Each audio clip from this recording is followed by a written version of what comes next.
Okay, so Nikki had actually asked me to talk about both, various forms of global inequality, both vaccine inequality and the SDRs. And we could, in fact, talk about the SDRs as subsequently. I mean, I'm happy to take that up, but I thought that I might actually spend my time dwelling a little bit more on the vaccines. And then in the questions, you could perhaps bring up the issues around SDRs, or I can talk about that additionally as well. Okay, so let me share my screen. Okay, so this is really kind of straightforward. I'm talking about the vaccine apartheid, which I think everybody knows about, but some of the ways in which this could be ended, which are really so easy and so obvious, that it's amazing that we still have to talk about it, I think are important because there isn't enough, perhaps, public perception of the issues in different countries. Well, to be honest, possibly there's more public perception in developing countries than there is in the North, which is part of the way the world is structured at the moment. But it is a very important signifier of the kinds of inequality we have globally. Now, let's just remind ourselves a little bit about the background of this pandemic. I don't know how many of you even have a memory of the first wave now, because we have, as Nikki was saying to me just a little while ago, we're going through this. It doesn't seem to end. But in the first wave, one of the remarkable features of this pandemic is that for a change, rich countries were more affected. Now, this is the first international epidemic in which the North has, of the recent past, I mean, obviously there was the Spanish flu and so on, but of the recent past in which the North has been more affected. So we've had lots of others, right? We've had SARS, we've had MERS, we've had Ebola, we've had H1N1, which were dominantly in certain regions and largely in the developing South. This is the one where the rich countries, I mean, it began in China, but it spread very, very quickly to Europe and then to the United States. And originally, they showed much greater sickness, susceptibility to the disease, and much higher mortality. In fact, even today, the US has one of the highest mortality rates from this COVID-19. And I would argue that the way in which governments responded in terms of containing this virus was really something that was designed for more advanced economies. So the whole idea of social distancing, it's a horrible term. I don't think it's correct even. It's really physical distancing.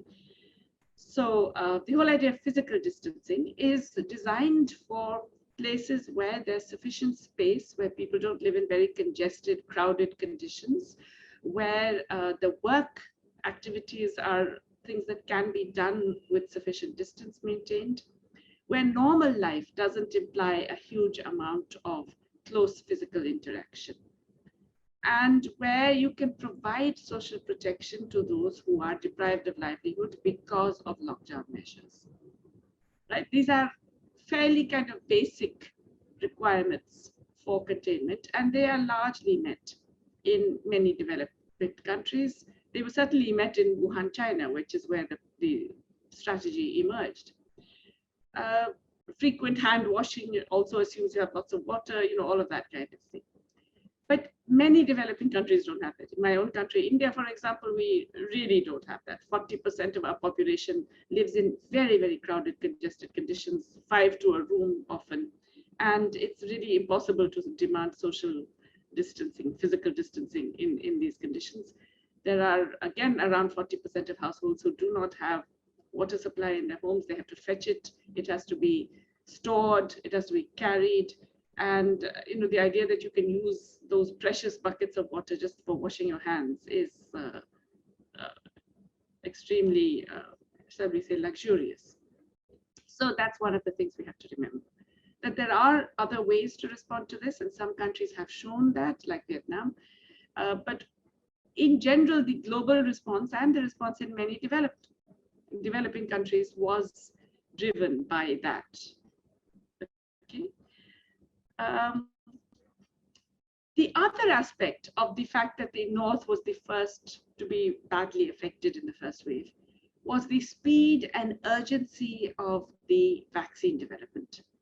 Now, remember, it took more than 7 years to get a vaccine for Ebola. There is still no vaccine for SARS or for MERS or for H1N1.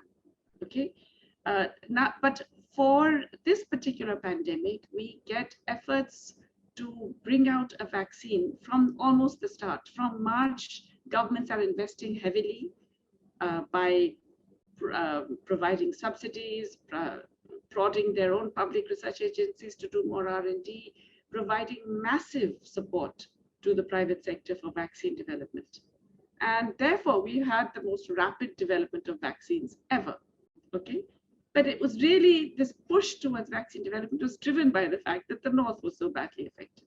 So as you can see, these two features they're not unrelated. They reflect the fact of global inequality and the power imbalances that we know about, and they have actually added to them. A friend of mine, the economist S. Subramanian in Chennai, has put it very aptly, I think. Just like in animal farms, some animals were more equal than others. Some viruses are more equal than others. Okay? And the COVID-19 virus was definitely a more equal virus. Okay. Now, when I say that the North and West were the worst affected, this actually remains true even to date. Now, this is actually a rather recent graph. I downloaded this from the incredibly excellent website, Our World in Data, which, of course, the data here are collected by the Johns Hopkins University, which has a special COVID study center. But what you can see is that the confirmed COVID deaths are actually the highest in the United States and Brazil. This is the deaths per, well, the total deaths. And of course, yes, there are plenty in Russia. India, it's not surprising, partly because we have a very large population, but in fact, the deaths in India are hugely undercounted. All the estimates, the current estimate is about 400,000 officially dead from COVID, but the other estimates suggest anything between 5 to 20 times that number because of the massive undercounting of deaths in India. But as you can see, it is really, in that sense, relatively few deaths in other parts of the world. But remember, mortality data in India and in lots of other developing countries are quite suspect and are likely to be underestimates. But then, of course, we have the second or third waves, and these have been quite devastating in some countries. So if you look at the United States, they are well on to their second wave right now. They had a very big peak of the first wave around about the turn of the year, around December, January. But they have once, and then they brought it down very, very sharply. It's rising again, and that's even though they have reached something like 60% vaccination, largely because of very major vaccine hesitancy within the United States. But other countries also, India, if you can notice, figure out which one that is, it's India is this one here. We had a very serious second wave. Now, you will say it doesn't look so bad. That's because, as I told you, we have undercounted our deaths massively. We have undercounted our cases massively. And so we had a very serious second wave in which our hospital systems were completely overstretched, in which people were dying for want of oxygen. I have lost several colleagues because they could not get oxygen in time, and so on. So yeah, it was a completely different and very severe wave, which again appears to have dissipated for the moment. Notice that that's not because we're doing a great job on the vaccination. It has just come down for some reason. Brazil also had a very serious and fairly prolonged second wave, as you can see, which seems to have come down. And South Africa's had 3 waves, as you know, here, the second one over here, and then we've got the third peak round about the end, around the end, middle of August actually, which seems to have come down, but it's still fairly high in terms of the daily new cases. So this is something now which has left the developed world to a large extent and is really hitting the developing world. And the way in which it's hitting the developing world also means that it's going to keep coming in waves. And a large part of that is the failure of vaccination. So in fact, if you had to look for any one indicator of inequality, of power imbalance, of all of the injustices that we talk about globally, you couldn't think of a better example than vaccines, both production and distribution.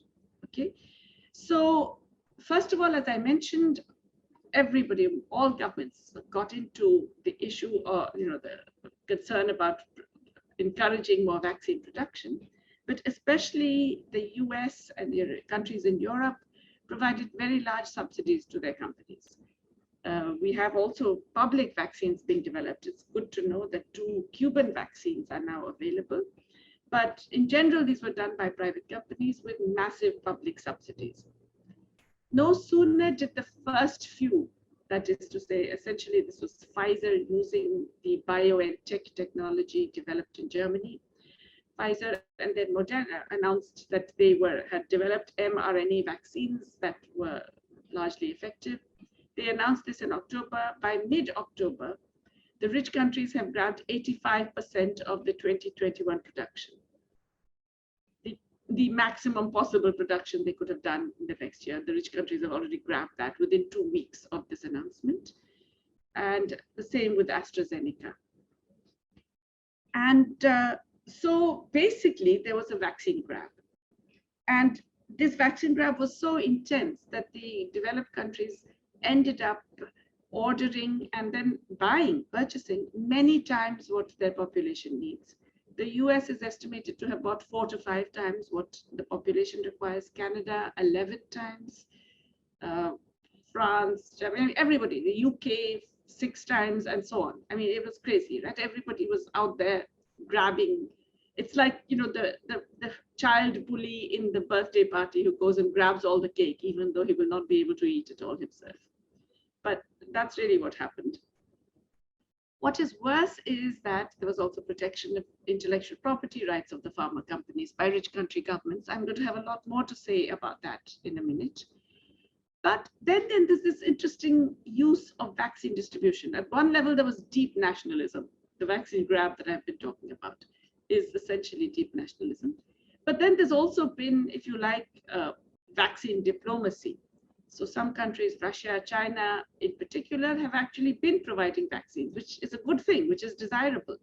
And yet that same distribution of vaccines to border countries has been opposed by the rich countries that are preventing other countries from getting the vaccines themselves. So that Latin American countries that were going for the Chinese vaccine were actually told by both the Trump and the Biden administration not to do that, because these were not reliable vaccines and they should wait until they actually got some of the US produced vaccines. Now, this is bizarre and it's ridiculous, not only because it's childish, selfish, and unjust, but because it's completely in opposition to the basic logic of a pandemic, which is that it can be overcome only when it's overcome everywhere. Viruses do not respect borders. They don't ask for passports and look for whether you have a visa, right? Viruses just spread. And the minute you enable this virus to spread, it can mutate. We know that from the flu virus. We know that from every other virus that exists in the world. So the more you delay vaccination of people, the more you allow mutation, the more the new variants can come and alter the whole situation. And we know that now. We know that through Delta. We know that through the C11, which I'm told is something which is now affecting South Africa, that these are often more deadly because the virus also is, after all, a genetic being. It evolves according to the conditions it faces. And the more it continues to spread, the more it will affect economic prospects as well. And so clearly, we know that these double mutant varieties, like Delta plus, they're more infectious, they're more deadly, and they're less controlled by vaccines. And of course, we don't have enough tests now about the new C plus, but it's only a matter of time before you get a virus that is impervious to the vaccine, because of the fact that vaccinations are being delayed so much. In other words, it's a self-fulfilling rabbit hole that you're falling into. So let's just look at the vaccine apartheid, how it plays out. And this again is very recent. We are talking about, I think this, I downloaded this from day before yesterday. So it's very, very recent. Now, remember that the number of doses can exceed the population because most of these vaccines require two doses, okay? But look at where Africa is. I mean, large parts of Africa have got, in fact, less than 1% of the population vaccinated. Most of the developing world has got less than 30% vaccinated. It's really only China, Chile, which largely used the Chinese vaccine, that have been successful in vaccinating a significant proportion of the population. And then, of course, there are a few outliers like Israel, hard to call it a developing country, and then Spain and Europe, Canada have vaccinated more of their population by now. In other countries, there is, in fact, hesitancy, which I will come back to. But let's just look at this full versus part vaccination. The jury is still out, the medical jury, about delaying vaccination and having only part vaccination. There are those who argue that immunologists who argue that part vaccination can actually be a bit more dangerous because it allows mutants to emerge more easily. And of course, we still don't have enough information about all that, but it is certainly the case that the fact that there is a relatively small number of full vaccination is really quite significant. Now, note that South Africa is actually still very low. I don't know, Nikki was saying 30%, but here it looks like 16% only has had part vaccination, even, and only 1/10 of the population has had full vaccination, which is one of the lowest among this set of countries anyway. Of course, the rest of Africa, as we've just seen, is even worse. Russia, it's very interesting because Russia actually produces a globally accepted vaccine, the Sputnik 5, even though it's not yet approved by the WHO, but it's globally accepted. Yet vaccination rates are very low, and that's because of very strong vaccination hesitancy in Russia for various reasons. In India, it's a clear problem of supply, and it's an inadequacy of supply which has driven this. Okay, so what are the bottlenecks? Why are we not being able to do this? Because we have the technology now, we have the knowledge, we know how to make the vaccines, right? So what is stopping this wider global vaccination, which seems to be so obvious? It's really an open and shut case for maximizing and ensuring that every person on the planet is vaccinated. First of all, there's overall inadequate supply because there's not enough production. Even that production, as I just mentioned, is skewed because vaccine grabbing by the rich nations has meant that they have taken between 75% of the global vaccines have been administered in just 10 countries. But it's also true that internal distribution in many countries is messy and incompetent. And then, as I mentioned already, there's also vaccine hesitancy. In the US, it's the Trumpians and anti-vaxxers who are holding out. In many other countries, it's because there's this perception that these vaccines were rushed through, that there isn't really a serious kind of knowledge about the implications, especially of mRNA vaccines. I mean, these are all new technologies that are being deployed in many cases. And of course, the power of rumor in uncertain times has also played a role. But about the distribution, we actually had a facility that was explicitly designed to prevent the kind of monopolization of vaccines that we have seen over the last 1.5 years.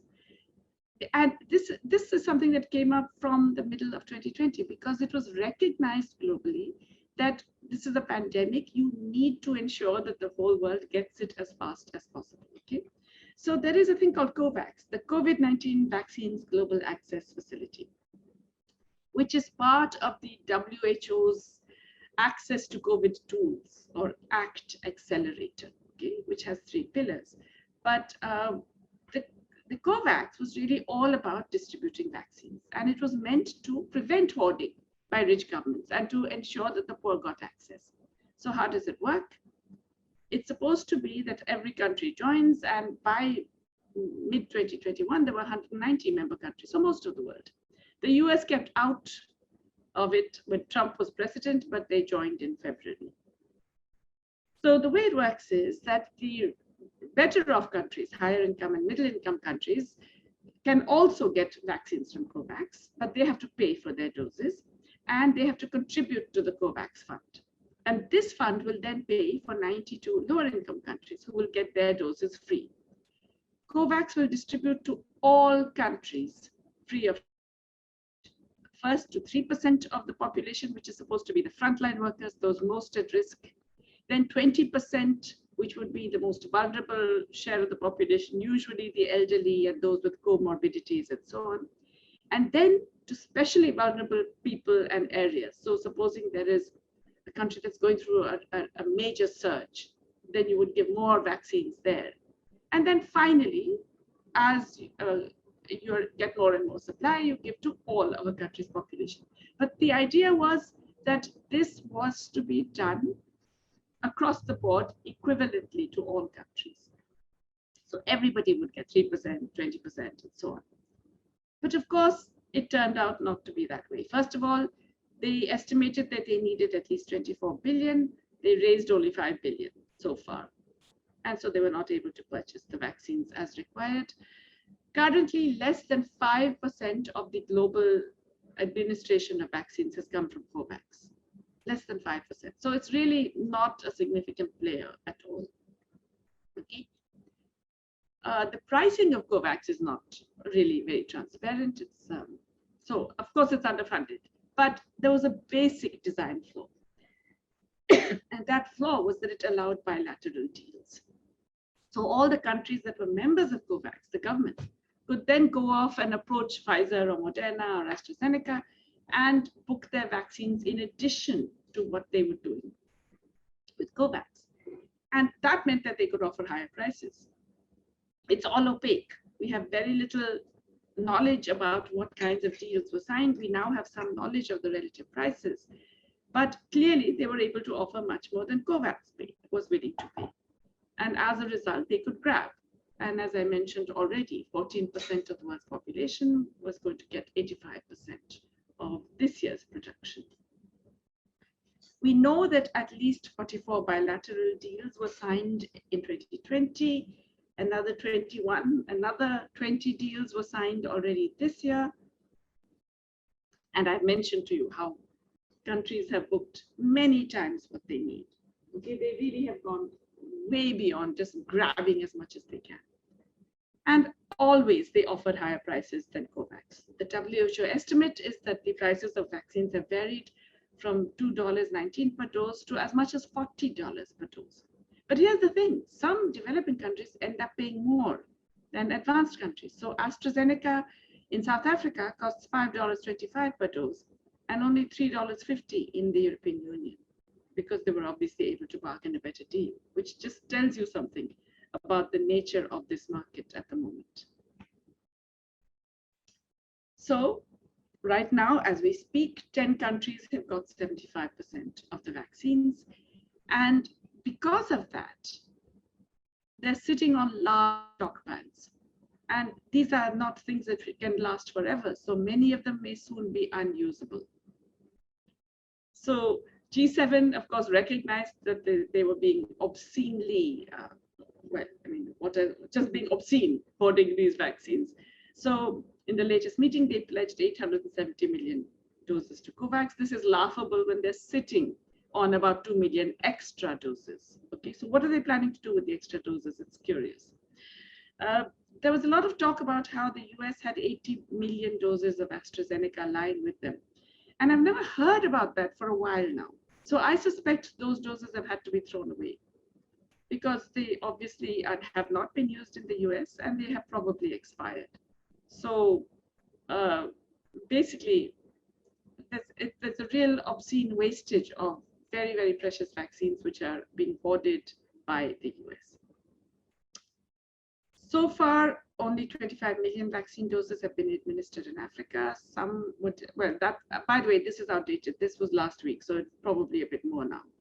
But many African countries got doses as gifts and then found that they were so close to the expiration dates that they could not be used. They had to be destroyed. So at the current pace, you would not get even 3/4 of the world vaccinated until late 2024. Now, we don't even know whether 3/4 of the world vaccinated is good enough for herd immunity because of the nature of the variants that are emerging in this virus. Okay, but then of course, there's the supply issue. The fundamental problem is that vaccine supply is limited because of the patent rights that basically give companies a monopoly on production, limiting supplies to either their own capacities or whatever they choose to issue as production licenses to others. Okay, so it's entirely in the hands of these companies what they decide.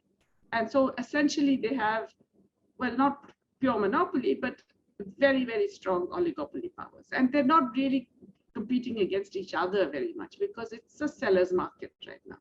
And there's a huge queue of people waiting, countries waiting, desperate to get vaccines. So why these patent rights?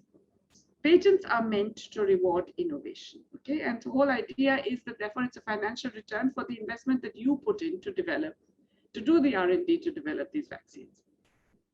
But especially for this COVID-19 pandemic, Big Pharma already got massive subsidies, okay? In the US, Trump government gave 12 billion just to 6 companies. That entirely covered R&D costs. Moderna's R&D was completely covered, by its own admission, was completely covered by US government subsidies. And plus then they had initial sales, which were also already giving very big profits. So by the end of 2020, they had already made very substantial profits. The mRNA vaccines, which are touted as the big achievement, basically Pfizer and Moderna, or BioNTech and Moderna. Now, these also did prior public research.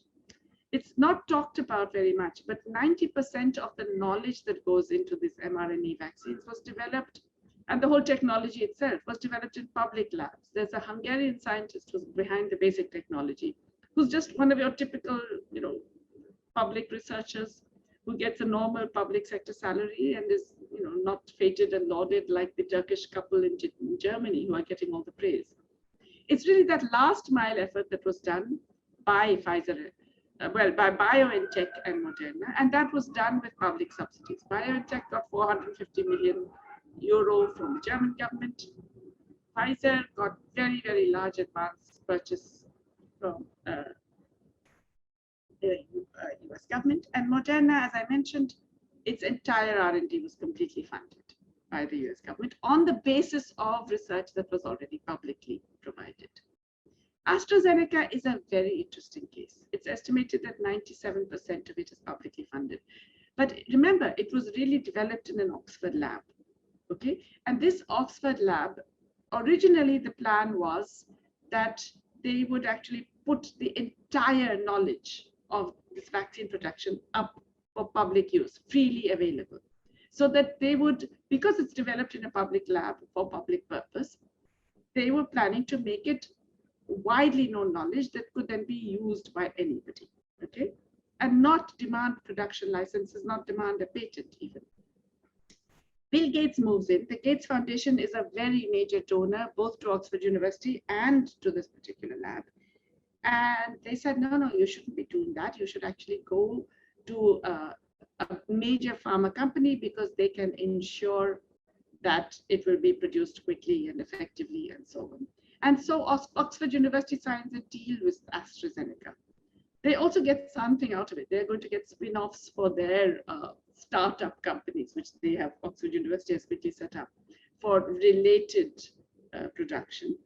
But the point is that something that was going to be publicly and freely available and was done as public knowledge in a public university with public funds became a private AstraZeneca production. AstraZeneca claimed that it wouldn't make any profits on this.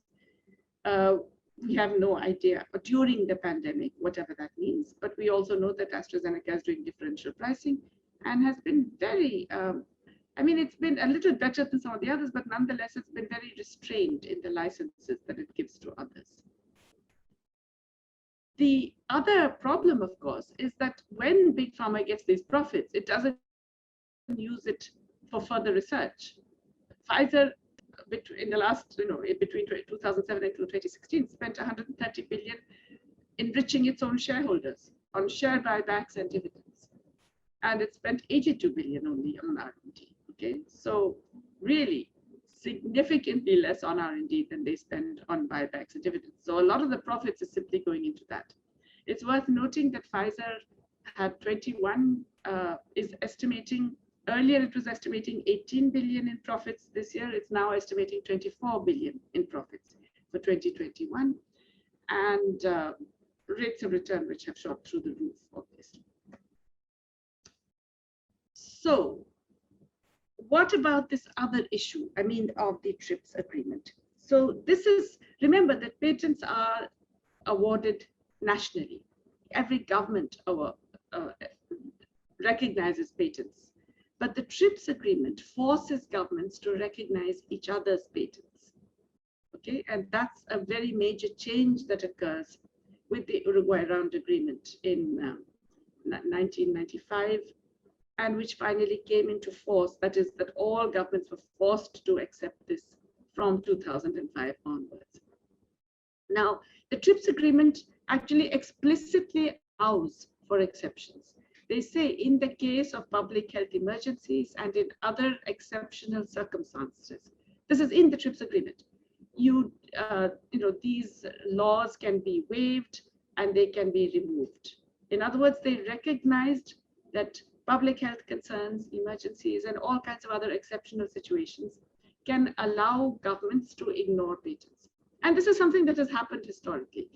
The patents on penicillin were completely abandoned during the World War when it was found that it was necessary for the war effort. And there are many other examples. So in October 2020, India and South Africa actually requested the WTO to have a waiver on IPRs for everything related to COVID-19 drugs, vaccines, diagnostics, etc. So patents, industrial licenses, and various other forms of intellectual property that would prevent wider dissemination of the knowledge and production. All of those should be waived until we've dealt with the pandemic. That is, until we get global herd immunity. Now, that's a very reasonable and limited request. Note that this does not force companies to share technology. All it does is prevent governments from facing cases in the WTO if they do give compulsory licenses. Now, why is that necessary? Because, for example, supposing India decides, or South Africa decides, or any country decides, Chile decides to issue compulsory licenses for something for which they can figure out what the technology is. Let's say the AstraZeneca vaccine. Making that AstraZeneca vaccine involves steps and ingredients which are also patented. In fact, in the mRNA vaccines, the ones by Pfizer and Moderna, there are 64 different patented ingredients or processes. So it would be a nightmare. You would have to actually, and compulsory licenses are issued company by company and product by product, process by process. So it would be a nightmare, and it basically wouldn't happen. It would take too long. So the whole idea is that you actually avoid just the legal hassles. So remember, this is not a sufficient condition for increasing production or sharing knowledge. It's just a minimum necessary condition to prevent the legal battles. It's also necessary because, by the way, governments have faced cases in the WTO for giving other producers compulsory licenses. This has happened in the past. But even this very limited request was repeatedly blocked in the TRIPS Council. 9 times it has been blocked in the TRIPS Council by the developed countries, including the US. The Biden administration finally agreed not to block it. And this was seen, and it probably was a very big success, so, although limited, because Biden was not able to persuade the Europeans who are refusing to let this waiver take place. But it's also surprising because it's not as if this only benefits developing countries. It would actually benefit people in the developed world as well by making vaccines available more quickly. And the very fact that you have more producers would reduce the costs of additional vaccines. You'd have more supply. So it would be cheaper for governments to buy it. They wouldn't have to pay the crazy high prices that they're paying. Taxpayers would have to pay less, okay? So it's bizarre that they are still opposing this. If you want to have a look at the current state of play of the waiver, you can see that the countries opposing it are all in the global north, with the solitary, extraordinary exception of Brazil. Bolsonaro is firmly on the side of the global north on this one, surprisingly. But it's pretty much a north-south divide otherwise, okay? So there are those who argue that you could just do compulsory license anyway. Now, I've already given you some issues about that, but you know, what is a compulsory license? Let's just be clear. It is when a government gives a third party the right to produce something that is patented without the consent of the patent holder, okay? And that's because they can argue that this patent holder is behaving monopolistically, is not allowing other companies to produce and create competition. And if there's a public health emergency, that you just need to produce as much as possible in whatever way you can. The TRIPS agreement certainly, does allow compulsory licensing. But the point is that some free trade agreements, some economic partnership agreements, even some bilateral investment treaties also prevent compulsory licensing because of a very expanded definition of investment, which has now incorporated even intellectual property. The TRIPS waiver is still important even with compulsory licensing because, as I said, the number of patents evolved in production, all this, up to 64 in the mRNA vaccines. But notice that even this compulsory license doesn't force the inventor to share the technology. It's true that when you are patenting, you have to provide some basic data, but often that's not enough for ensuring that this other, and especially something as sensitive as a drug or a vaccine, you often need additional information, knowledge, or even hands-on assistance in terms of how exactly to do the thing. So transfer of technology is a very important component. So clearly, the TRIPS waiver is only the first step. You urgently need transfer of technology. Now, the point is that we do have producers in many countries that have state-of-art facilities and are willing, and some have even applied for licenses but been denied. The WHO has a list of more than 200 companies across the world, which are approved by them as companies with the appropriate facilities that can do this. So if these rich country governments, including the Biden government in the US, wanted, they could push their companies, the ones that have got significant public funding, to share their technology. Germany could tell BioNTech, well, listen, we gave you the money for your research. Now you can share the technology. The US can tell Moderna that we paid for all of the R&D. We have covered all your R&D costs and you've got all this profit. Now it's time for you to share the technology. And there is, in fact, a facility, that's another part of the WHO's accelerator. It's called CTAP, the COVID-19 Technology Access Pool. And the idea of that is that companies go there, share their technology, governments also join, and so on. Guess how many companies have joined CTAP? 0. No company has joined CTAP. We have 6 governments, mostly, I think, developing country governments that have joined it, but that's not much use because they don't have technology. Okay. Now, it's kind of obvious that this is something that has to be done. Clearly, if you want to actually have essential pharmaceuticals, not just the vaccine, but drugs, anything even to deal with future pandemics, future health crises, you have to build up manufacturing capacity across the world. That distributes the risks, it builds up systemic resilience in manufacturing, and you will get supply of essential pharmaceuticals at different parts of the world at local levels. That's important because this is a global health commons. It's not that you can say, well, I don't care what happens in South Africa, because that virus will come and get you where you are. Delta or Delta Plus or C11 or whatever will come and get you.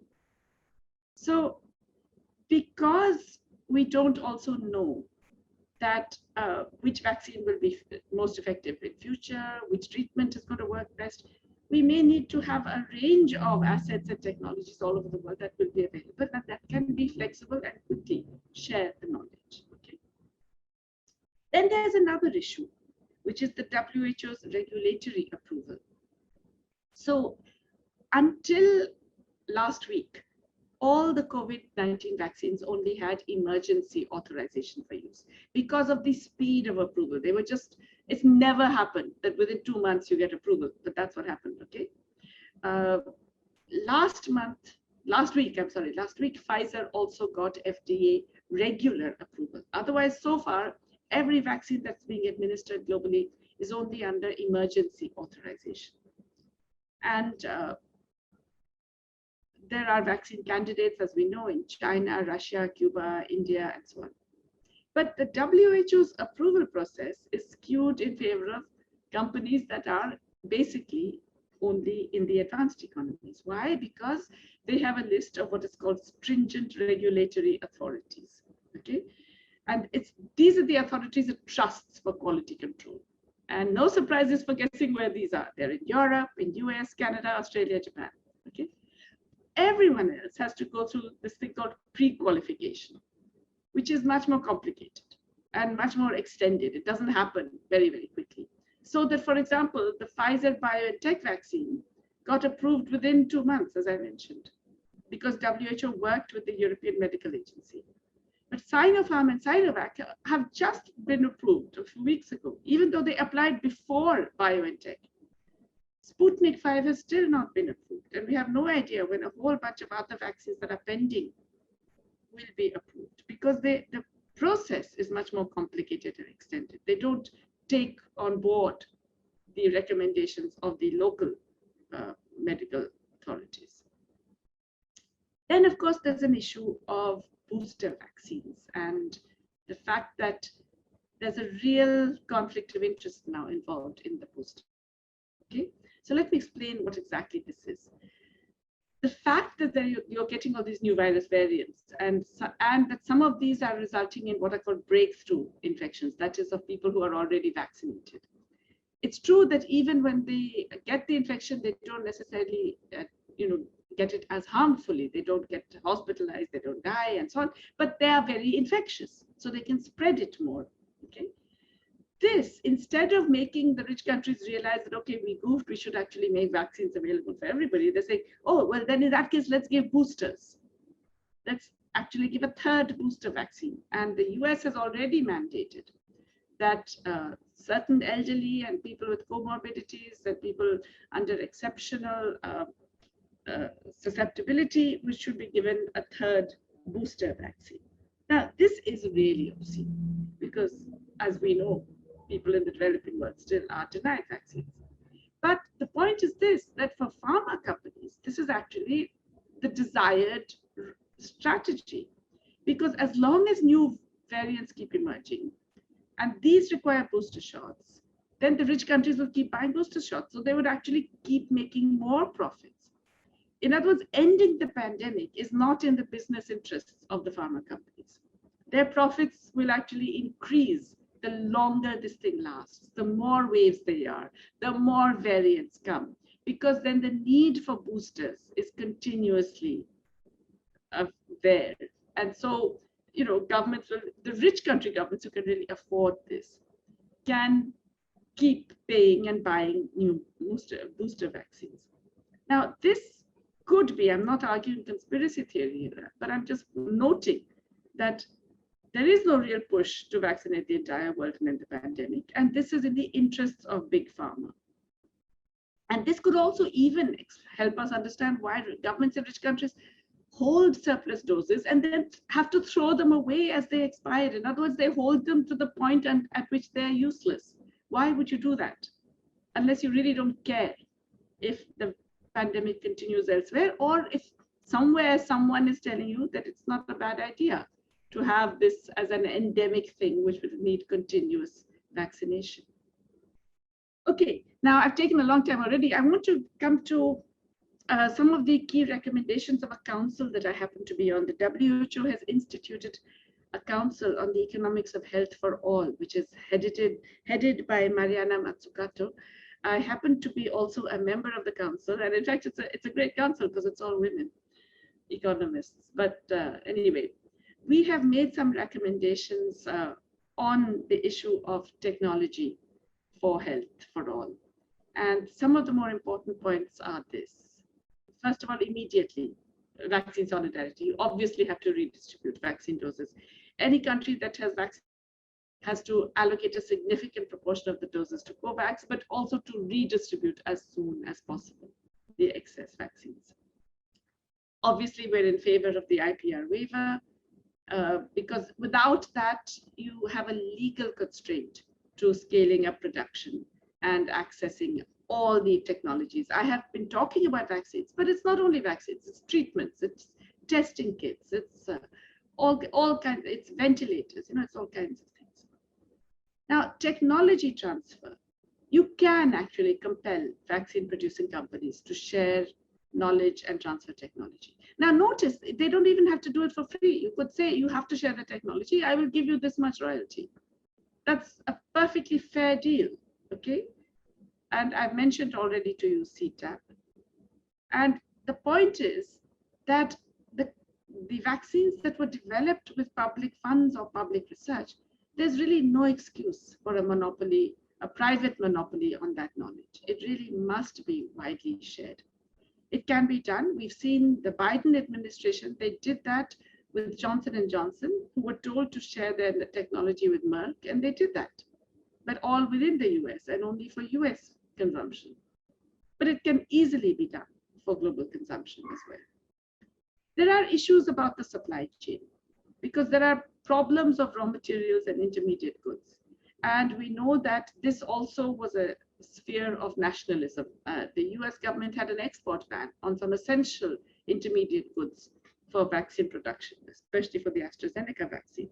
And a bunch of other countries have also brought in various bans and so on. But in general, we have to ensure a much more resilient supply chain. And of course, we also have to expand vaccine manufacturing capacity. Basically, we need more capacity, less monopolized, decentralized capacity. And there are already, I think, strong calls, I believe, in Africa for a regional approach towards vaccine production that would enable at least the region to be more self-sufficient, having learned that it's pointless to wait for and rely on the developed world to show its largesse. But we really need to build manufacturing resilience at local and regional levels and at global levels, because this is not going to be the last pandemic. This is not going to be the last health crisis. It's also, the stakes couldn't really be higher. This is a small problem. This pandemic is actually, if you look at the other threats facing humanity, this is really not a big deal. You have the knowledge, you have companies whom you have paid to develop the vaccine, you can make them share the knowledge. It's not such a big problem. Yet, we can't do this. Governments and countries, we can't seem to do this. And instead, governments have placed profits before people in rational ways for humanity, rational for profit makers, okay? Now, consider this is nothing compared to climate change, but we can't do it. So how are we going to do anything without international cooperation? Because there seems to be so little political appetite for it, especially in the rich countries. But we also know that without this international cooperation, humanity will not survive. I mean, I'm sorry to put it so starkly, because that is the case. It will not survive because climate change is a much bigger threat. If the vaccine was this little tiny thing we can barely see, climate change is enormous, it's humongous. And it is absolutely no respecter of borders, as the floods in New York are telling us as we speak, right? So no country, no region even can address this on its own. You have to have a global approach, which means that it's not just that we have to rethink the economics. We have to clearly rethink the politics.